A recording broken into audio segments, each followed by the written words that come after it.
my God. Yo, I got what I asked for outside of the result. What's going on, everybody? This is Jay the Reporter, and I'm welcoming you to the second episode and Super Bowl special of the Halftime Adjustment. What can I say about this game that hasn't been said already? First, I just figured I'd drop some congratulations off. My boy Ryan, my boy Monte, and John P. Congratulations. Y'all the only 3 Chiefs fans that I'm going to recognize at this point. If anyone pops up now, you're getting a recognition from me simply because I didn't know you before this team actually won a Super Bowl. Well, won another Super Bowl. So let's go ahead and just hop right into it. You know what we're doing in this episode. We're going to talk about the game, but also we're going to talk about the commercials and kind of put a nice little bow on the season, but just kind of jumping right into the game. Story of this game coming into it was Patrick Mahomes. Can he lead this team to a Super Bowl? Can Andy Reid finally get that monkey off of his back? And both of those things turned out to be positives. Andy Reid finally got that very elusive Super Bowl. I mean, you have to understand how long it's been for Andy Reid. This is a man that's only been to 2 Super Bowls as a head coach. So that's a decent amount of appearances for any team or any coach. But let's also not forget, this is the same coach that lost 4. Yes, y'all, 4. Not 4. No, he appeared in 4. 4 straight. Appeared in 4 straight NFC Championship games. Only won 1. I want to say it was against the Falcons. Only won 1. So it was nothing short of well-deserved for Andy Reid. He's basically already should be getting fitted for that gold jacket. He's definitely a Hall of Famer. There's no way you're not going to say he's not. Congratulations to Andy Reid. Congratulations to the Kansas City Chiefs on winning the Super Bowl 31-20. An outstanding game. An outstanding game. Congratulations. 49ers, better luck next year. As far as me picking a team that's going to win, better luck next year. But let's get to the story of this game. This game was played in 3 different phases. It started off a lot like a boxing match. Football games like this are a lot like boxing matches. The first round or 2, which will equate to like the first quarter of the game, is a lot of jabs, a lot of kind of filling your opponent out, seeing what they're going to be able to do, what they want to do, and then seeing how well you can adjust your game afterwards to take advantage of the things that they didn't want to do. And the team that took the most advantage of that was the Kansas City Chiefs. The Chiefs were the more aggressive team as far as play calling is concerned. They were very aggressive. Going forward on 4th and 1 was humongous. Because think about it. If you're going in and it's going to be 3-3, you're still kind of playing into San Francisco's hands. They wanted this game to be very close, still in range. That way they could still use the power of their team, which is their running game. But when Kansas City kind of put it out of reach in the 4th quarter by just letting Patrick Mahomes be the improviser that he is, there's really nothing more you can really say on top of that. We're watching, I said this in a conversation before, that Patrick Mahomes is this generation's Brett Favre. And a lot of people are like, what? Why you call him Brett Favre? Because A, he has no problems throwing that bad boy up and out there, period. We've seen him do it a million times. And he just has, just that outstanding skill. And, sometimes they say, sometimes when you play with skill, good luck will happen. But there were some things that really happened that was atoning to a lot of good luck on that side for these guys. But once again, congratulations to the Kansas City Chiefs. And, of course, the player of the game, the Super Bowl MVP was Patrick Mahomes. Wasn't necessarily going to be my pick because he did kind of place them in a situation by throwing those 2 interceptions that kind of let San Francisco hang around for a while. So if I was to give out the Player of the Game award, it would go to Damian Williams if you were to ask me. Damian Williams, 2 touchdowns, 1 receiving, 1 rushing, had 104 yards on the ground on 17 carries, had 4 receptions for 29 yards. And for anyone who knows me, knows I love fantasy football, that guy would have just won you a game easily. Like, that was nearly a 40-point performance. So, just to kind of look at what he was able to put forward, I can honestly say I like what I saw from Damian Williams from first snap to the very end of the game, because he put the game away. Patrick Mahomes' touchdown gave him the lead, but Damian Williams' 38-yard run put it away. To me, that was more of an MVP effort. Not saying that Patrick shouldn't have got it, because the man was responsible for 3 touchdowns, 1 rushing, 2 passing, but he was also responsible for keeping San Francisco in the game. Now, here's where I believe San Francisco lost this game. Late in the first half, with a minute 30 plus, I'm going to say a minute 36 to go, you call that timeout, you give your team enough clock to the point where if you do wind up taking a sack or busting a big play, you still have enough time to get up, spike it, or run yet another play. By letting the clock run down, by choosing to come out and running the football and then not calling a timeout and then busting a big play, they ran a minute and 10 seconds or more, almost a minute 20 off of the clock, and only ran 2 plays after that 4th down was completed. So that gave Kansas City just enough time to say, we can still pin our ears back, bring pressure, and force you to go into the halftime. I did not agree with the fact that they didn't call a timeout. If anyone's watching the game, you saw John Lynch, a Tampa Bay legend and also GM of the 49ers, did not agree with that either. Kyle Shanahan, you may have lost 2 Super Bowls now due to bad clock management. One when you had an outstanding lead against New England. I mean, 28-3 is unforgivable to lose that kind of a lead. I know most of that falls on Quinn, the head coach for the Falcons, but a lot of that also falls on your offensive coordinator at the time, who was Kyle Shanahan, and then also having a 10-point lead with a little more than 6 minutes to go. That falls on you as well. I'm sorry. It falls on you as well. Your team played well enough to win this game. You didn't coach well enough to not lose this game. So, guys, on the second half of the show, we're going to talk about the commercials, a little more fun part, and then also, like I said earlier, put a nice little bow on the season. I thank everyone for tuning in, and also don't forget to hit the YouTube page, subscribe there, ring the notification bell. Also, follow us on SoundCloud as well if you just want to check out the audio. But on YouTube, Instagram, and Facebook, you will find videos and other posts on there as well. So don't forget to follow us, like, share, comment, subscribe, the whole 9. Just show your love, show your admiration, and also show your support. And I want to thank everyone for that. We're going to holler back at you at the second part of the show. This is Jay the Reporter. We're going to talk about commercials on the other end of this break.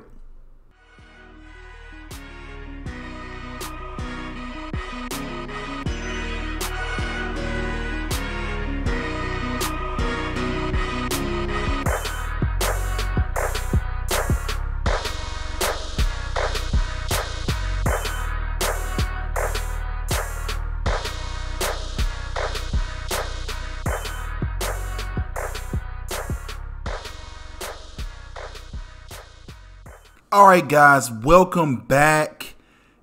This part of the show is only going to focus on things that weren't the game, but the things that people who aren't necessarily football fans turn into.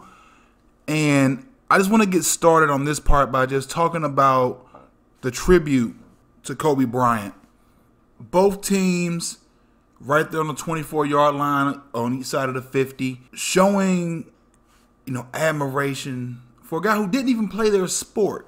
I mean, and no one can sit here and deny that, yes, with Kobe's passing, it truly did overshadow the Super Bowl. Like, the entire week leading into the Super Bowl, people were talking more so Kobe than Patrick Mahomes, and it was really just a lot to take in. And the NFL showing the love, I can honestly say I appreciated it.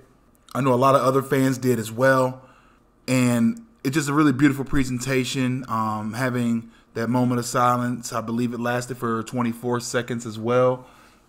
Just a really beautiful show of appreciation for a legend that we lost a week before the Super Bowl.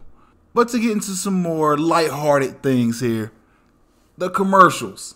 Yo, this might be one of the first years where I can say I enjoyed every single bit of Super Sunday. The game, the commercials, the halftime show. I enjoyed it all. I truly enjoyed it all. Shakira and J-Lo's performance was just amazing, just showing it all. I mean, really leaving it all on the stage. That was it was perfect. It was very Miami. For anyone who's ever been to Miami, they'll tell you that performance was very, very, very Miami. Now, if anyone knows, I'm not too much of like a music buff. You know, I listen to songs when my lady plays them in the car. That's honestly how I get introduced to new music. But I thoroughly enjoyed it all. The performance, J-Lo's daughter performing as well. I really enjoyed that as well. Did not know she has such a talented child. So I may see her down the line, you know, doing her own thing. But to get to the one reason why a lot of people turn into the Super Bowl, not just the halftime show, but dude, those commercials were actually really good. It's just something that really stuck out to me. One was the Tide commercial that never seemed to have ended. I loved that commercial because it just bled into everything else. I mean, bro did not know what later or earlier. I mean, it was just awesome. Everything about it was awesome. And everyone's, you know, been out, you know, at a party or a function and probably got like a stain on your shirt. You're like, man, this is going to ruin the whole event. And it low key, I mean, if you saw the stain on bruh's shirt, it would have ruined my entire night. But Tide made a spectacle of it, and I love it. Another one, the Old Spice, you know, and Bounty commercial, the Procter & Gamble commercial, they had all their products in there. That one was really clever. Kind of mixing like our love of superheroes and just a love of culture. It all just kind of meshed really well in that commercial. I like that one a lot. And there were some that, you know, pulled at your heartstrings a little bit. One of them that did that, there were two of them, and they both kind of pulled differently for me. One was the Google ad, the Loretta ad, where the husband, who I'm believing was probably suffering from some form of dementia, and if anyone knows me is listening, they know I went through it a lot with my grandmother, my mom's mom, who passed away, but she, you know, formed early onset, and then it became all-out dementia, and that's not anything easy to have to live through. But to see how Google was saying we can make sure that the things you never want to forget, we can constantly remind you of, because you want to be reminded of them. It's not like how Facebook reminds you of a past relationship or a really bad investment idea that you were so gung-ho about, so you posted about it and then it just became a thing. No, they really took their time. Now, with that ad, it really pulled at the heartstrings. I know of me. I know it did for my lady. I can assume everybody else who was watching that commercial. I mean, if you didn't like have to wipe away a tear a little bit or, you know, choked up a little bit, you honestly have no soul if that one didn't touch you. But to me, the best commercial of the entire evening, that Sabra commercial that had the meme girl, Brittany Tomlinson, you know, the girl that goes, that meme, yo, that commercial was hilarious. From beginning to end, it's mixing of culture and everything. I mean, it was awesome. I mean, you had Ric Flair in that bad boy. I want to say there was a couple of NFL players in there. I can't really identify exactly who they are in the moment. So if anyone knows who they are, just let me know in the comment section below. But, I mean, dude, that commercial was hilarious. I went back after the game was over and watched it a few more times, it made me actually research who that girl was. Because I was thinking, okay, she's Meme Girl. And then I thought about it. Meme Girl, that's like a million of them. So we had to do a little bit of research on it, figure out exactly who she was and what she was actually trying. So if you haven't seen the original video, check that out. It's all over YouTube. I'm not even going to post a link to it. You can just find it. It's Brittany Tomlinson. Yo, that commercial, that one, I want to say that may be the only commercial that was memorable. That was memorable. Like, you're gonna remember that one for maybe another month, which is really good, you know, given how our media cycle works.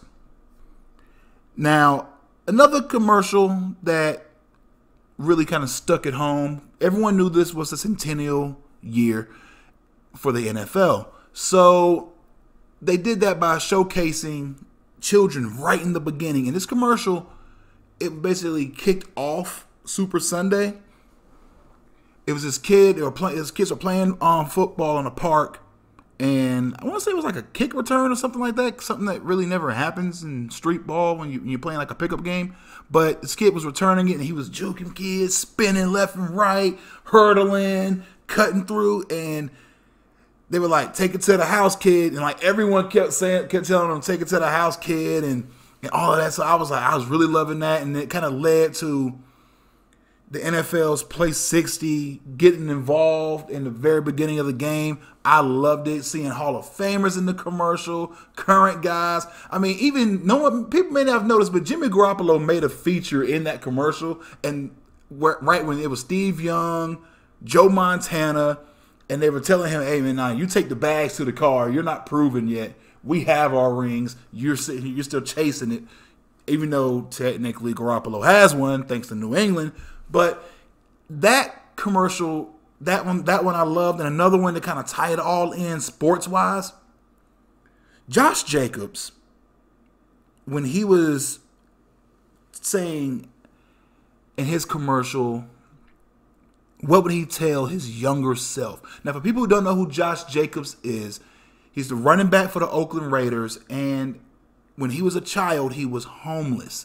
Forget growing up without a parent, forget, overcoming the odds that we see overcame. Like, it's at this point, it's almost a generic sports story.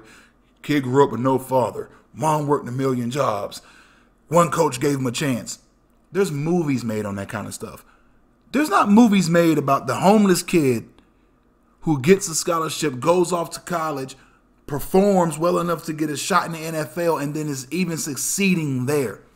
But he was telling his younger self to keep pushing. The world can be a dirty, nasty place. But he just wanted to look back and tell his old self, just keep grinding, keep pushing. And honestly, I think a lot of us could do some self-reflection inside of that commercial. When I watched it, I started to self-reflect. What would I tell my younger self? If you want to go back a little bit further, I would tell my younger self, don't go to the park that day when I tore my knee out of frame. I would tell my younger self, study a little bit harder. I would tell my younger self to keep grinding. I would tell my younger self to not give up on your dream so quickly. Now, I'm 32 years old. Doing this is just a small part of my dream. But after watching a commercial, I kind of knew that was just a little bit of a nudge, a little push. If you just needed a little push, if that commercial with Josh Jacobs didn't do that for you, I don't know what you need to motivate you. But guys, on the back end of the show, we're going to talk about the NFL seasons, put a nice little bow on everything, putting a capper on it, letting you know my thoughts. So stay tuned. We're going to wrap this bad boy up just very shortly. We'll be right back after this break.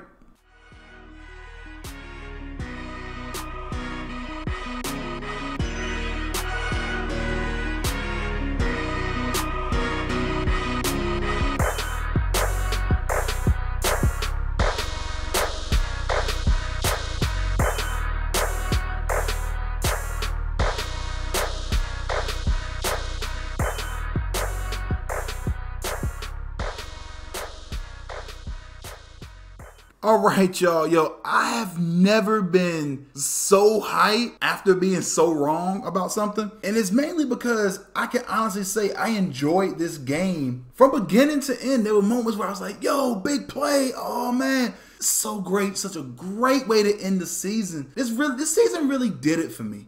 So just to kind of give you guys a look behind everything that we're going to be doing over the course of a couple of episodes, we're going to do a season wrap up since now everyone is done. We're going to break it down division by division, the AFC division and the NFC division that correlate. So it'll be AFC North, NFC North, that kind of thing over the next month, right around the time we get ready to start up for the draft. And of course, the NBA with their All-Star weekend coming around. So there's a lot of things to look forward to coming from us over here at the halftime adjustment. But I'm telling you guys, this is going to be such a huge offseason.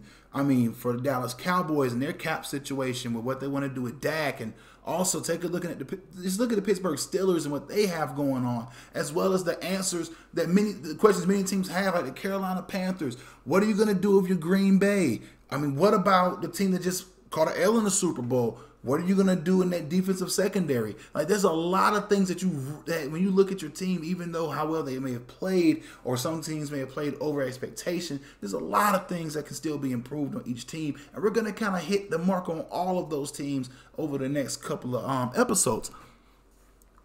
But just to kind of put a good bow on what was a magnificent season, I can say I got everything that I wanted out of this year.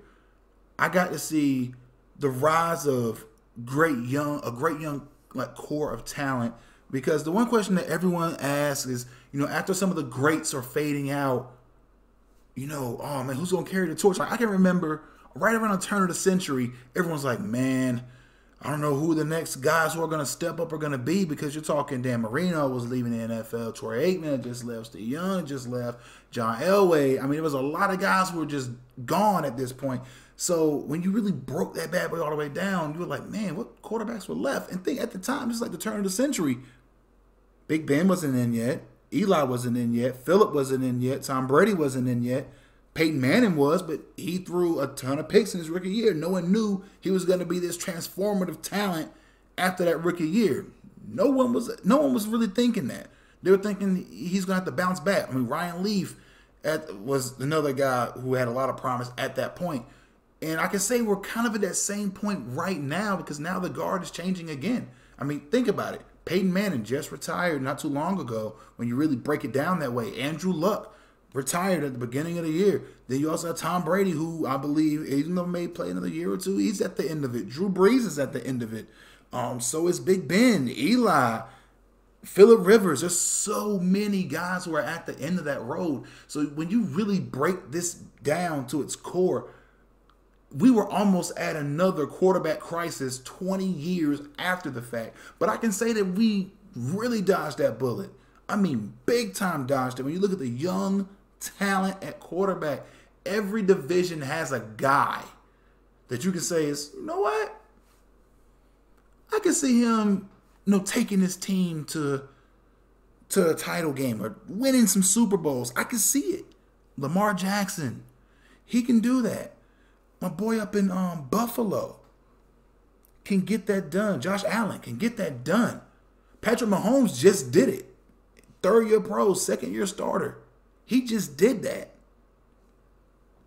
Then you also got, Carson Wentz, Dak Prescott. It's a lot of just young, talented quarterbacks. So I really think we did dodge a talent bullet there, but this year was, to me, the changing of the guard. Of a sense. It was a passing of the baton. Because a lot of the guys who you can always count on to be there at the end of the season were falling off bit by bit. Aaron Rodgers fell off at the end of the season. You also have Drew Brees fell off at the end of the season. Tom Brady fell off at the end of the season. So there's a lot of those kind of next up kind of guys were getting pushed off to the side for some younger talent. So I just can't wait, guys, personally, to see how all of this shapes out. But just a cap off to another great season. Now I'm moving on to the NBA to see what they have to offer. I mean, this is just going to be fantastic. I can't wait. You guys know I'm excited about it. You can hear it in my voice. I can't wait for it. The next podcast special, where it's a focus on just that one topic, is going to be all about the NBA for All-Star Weekend. I can't wait for it. You guys kind of know my thoughts if you sub to the YouTube channel. But speaking of that, please, guys, don't forget, hit the YouTube, subscribe, ring the notification bell there so you know when we're trying to bother you over here. Because, we could drop some little 2-minute warning type videos, 2-minute, 30-second gem, a jewel here, a gem there. You're going to get some great things out of us over here. We're really working hard to provide you guys not just with content, but quality content, stuff with some thought behind it. Now, since everything has really gotten its run so far this season in the NFL, I always thought that this year was going to be a year where you can kind of squeeze in a win or two that you couldn't necessarily get before. We saw that with Tennessee. I can say we also saw that with Kansas City twice. This was that kind of a year. So if there was any year for someone to finally make that move, this was the one. Like I said earlier, congratulations to the Kansas City Chiefs. First time in 50 years. 50. I've been alive 32, and I can tell you it's been a long time since I felt young. I can imagine what a Chiefs fan feels like right about now. But congratulations to the Kansas City Chiefs. 49ers, another great season, another historic kind of a run to the Super Bowl. Just wasn't in the cards for you guys just yet, but like I said, that team is young. They are there. They're right there. I don't think there's a team in the NFC right now, maybe outside of Seattle, who can see these guys and match up with them. But even with that being said, the 49ers are just a little bit younger, and I think that's going to come out to be the point that kind of separates them is going to be that gap in age. But, guys, this once again has been Jay the Reporter here at the Halftime Adjustment Podcast. Thanking you guys for listening. Thanking you guys for subscribing, for liking, for sharing, for commenting. And for those of y'all who know me, actually coming up to me and just telling me about it, I want to say thank you. To my boy Brian Davis. You hit me up about it. You told me to push. I'm going to keep pushing, brother. I'm right there. I'm right there with you. Also, just, you know what? I can be real with y'all. Thank you. Thank you for the support. Thank you for the love. We're going to keep working hard over here. But I'll be hearing from you. It's not hearing from you guys, but letting you hear from me on next week. This has been Jay the Reporter signing out. Love and live life, y'all.